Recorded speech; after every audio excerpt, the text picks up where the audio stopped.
we're back with Obsessed with Assessment, the show in which we prod and poke all things educational testing related, shaking assessment up like a present on Christmas Day. My name is Sam Deno. I've been working in the education industry for 14 years, starting off as a secondary classroom teacher before transitioning into an innovation role in EdTech. I've worked in a world with assessment for a long time, but before now I've never really questioned it, and this is I'm somewhere near the start of that journey.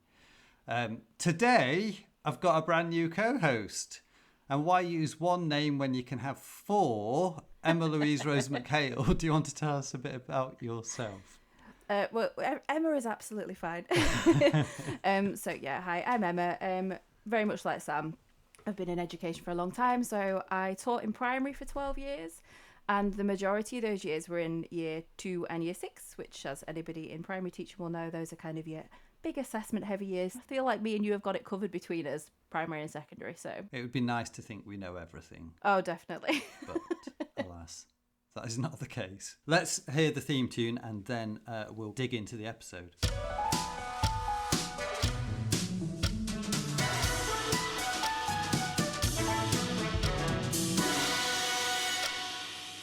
During the podcast, we focus in on one particular area of assessment. We do a bunch of reading and research around it, and then we chew it over for 10-15 minutes. And at the end of the episode, we'll offer some key takeaways that educators could use to potentially implement in their day-to-day practice.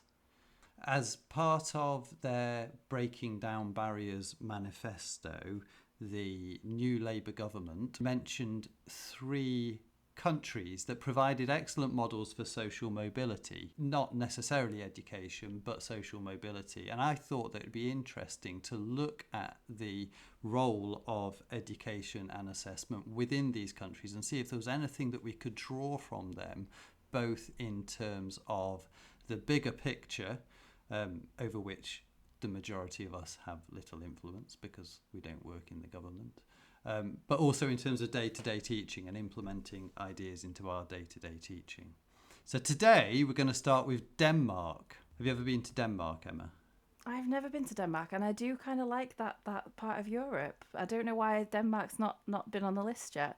I'm quite looking forward to this today. I feel like Denmark, Finland, Norway, which I know we're going to move on to, those are kind of 3 countries that I feel like a lot of people in education have known were doing a lot of things right for a while. They have fabulous reputations, don't they? Yeah, definitely. Why therefore do we not kind of echo that more in the English education system? I might be able to shine some light on that. Let me start with this quotation from the Journal of Education Policy. In 2018, a chap called Peter Kelly and his colleagues did a load of research on Denmark and England, comparing the 2 education systems, and this is the conclusion that they came to. We find that in Denmark, where professional judgment still dominates, teachers often deploy pedagogical approaches to service what they believe to be their students' best interests. In England, however, teachers try to accommodate a concern for both their students and their own interests, and the pedagogy they enact is more often controlling, instrumental, and reductionist. Oh, that's interesting. Okay. That feels like a very long way of saying Denmark is very more child-centric. And also, I mean, that thing about their own interests, actually, we teach selfishly, that what we are doing is trying to cover our own backs as opposed to... Yeah, we're working through a list of curriculum points a lot of the time. Yeah. I agree. Yeah, it's interesting. Well, why the difference? It sort of begins in the foundations, I suppose, of the education systems and arguably kind of in the foundations of modern society as well. If we go back nearly a couple of hundred years to the 19th century, you've got a Lutheran minister, N.F.S. Grundtvig, who advocated for an education system that mobilized everyone to be active participants in society. So that was his thing. It was for everyone, and it was to get them as active participants. And a lot of Grundtvig's values pervade to this day, with Danish schooling still focused on preparing young people for their future careers, their adult behaviours, and sort of on creating pathways for everyone. That foundation means that Danish society at large is just much better suited to social mobility. So Grundtvig being not only a minister, but also a philosopher, a thinker, somebody who was influencing people in government, in education, and all the rest of it. So their society is sort of set up in that way. Whereas in England, well, we've had various British governments having talked a big game about creating equal opportunities for the economically disadvantaged, since probably the 1950s, kind of post-war. But they've always worked within a historically class-driven system. And it would be virtually impossible to make huge changes to education, enable more social mobility via education, without first changing attitudes in society at large.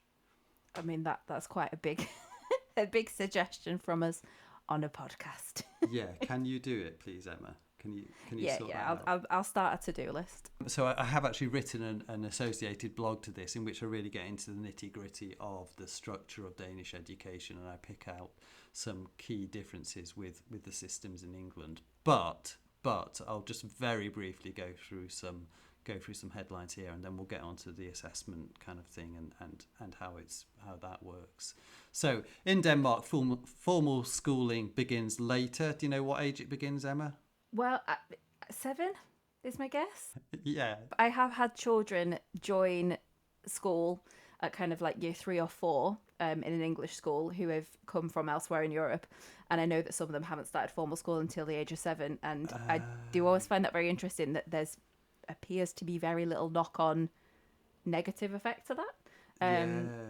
Interestingly, don't want to go off on a tangent, but quality of writing, as in actual physical skills for writing, kind of concentration skills and that, seem to be actually beyond some of their peers. So I do have quite an interest in what that kind of later start to formal schooling then leads into. I think it's interesting to look at, and that they're allowed that time to sort of get those basic skills before we start filling them up with knowledge. They might not start to learn to read and write until the age of 8 in some cases, but as you say, actually just very quickly catch up, because, well, we're not trying to feed them this kind of really dense nonsense so early on. It's not nonsense. And we're not panicking about feeding them the information early on either, Yeah. We're not getting to the age of 7 and suddenly going, oh, but did they all learn their phonics? Yeah. The development of social skills is an important part of school life, which goes with Grundtvig's I want to make children kind of active participants in society. Very few children go to private schools, with Folkeskole offering a fully comprehensive education system. That's a school for the people, or people's school. Schools are largely autonomous. Yeah, that's a yes please over here. Post 16, there's an equal emphasis, this is interesting, an equal emphasis placed on academic and vocational pathways, with institutions set up to serve both routes. Whereas here, that's interesting. If you're not on that academic path here, then you're kind of second-class citizen. So there you go. There's some highlights of how Denmark looks. Do you want to go and teach there, Emma? Am I selling it to you already? It sounds very lovely. We do actually have a friend who teaches in Finland, and some of the stories she comes and talks about sound very much like this sort of setup, and we do, it sounds so nice. Assessment. So what about assessments? So in Folkeskole, online national assessments take place at the end of most years. So Folkeskole is from ages 7 to 16, so it's like a 10-year schooling, and that incorporates primary and lower secondary all in one institution. Most of the focus is on literacy and numeracy with the online testing, although they do incorporate a little bit of science and geography during one of the years. However, and this is the important thing with these, they're formative tests that are designed for benchmarking students in order to aid their continued development, whereas we might do an end of year test and we just use it to grade and that's it. They use it for continued development. The only results that are published more widely are from the end of school exam, the end of focus school, which is age 16, but this isn't used for school accountability purposes. Yeah, I saw that in your blog that it wasn't used as necessarily a measure of the quality of education, which I thought was felt very refreshing. Again, it's that thing, isn't it, of this is all done to aid the pupil. Blackcheney and Barnes, investigating different education systems and unpacking PISA data in 2016, said this: simply making school achievement data public is not correlated with better student outcomes.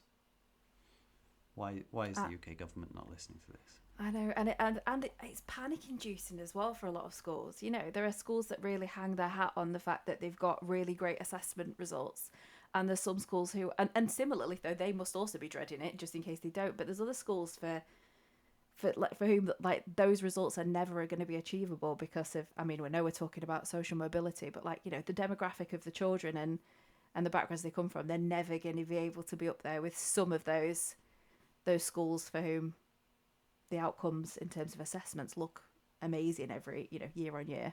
So when it comes to upper secondary, 10 written or oral exams must be taken over the course of the 3 years, and all assessment is designed again as formative evaluation for improving both learning and teaching, and it results in the teacher and the pupil making small adjustments to fine-tune performance. In terms of the assessment research that we've done previously on the podcast, then this Danish system seems like a more optimal use of high stakes testing. If it has to happen, then it should be for the onward development of the pupil as a means to increase their potential, not as a tool for putting them in their place and limiting their access to further opportunities.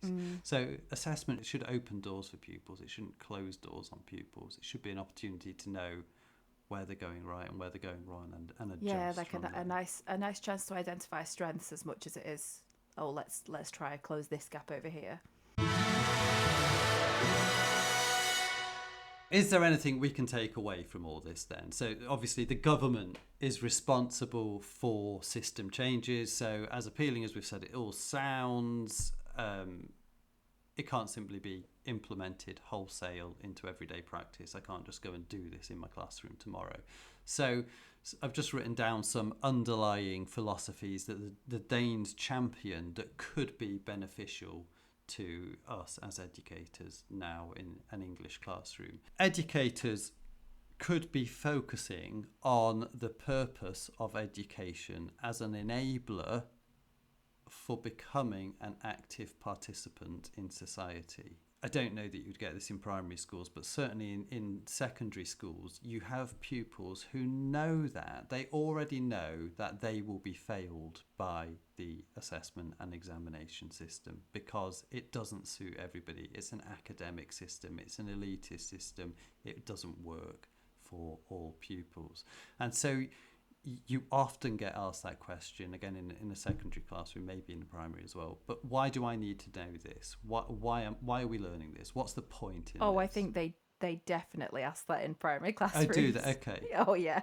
And instead of saying, as we would do in a secondary school, I am teaching you how to pass your exam. Oh, that's sad. That's sad. It's awful. Sad answer. We could be trying to motivate our pupils to greater efforts by pointing out the social and practical benefits of attending school.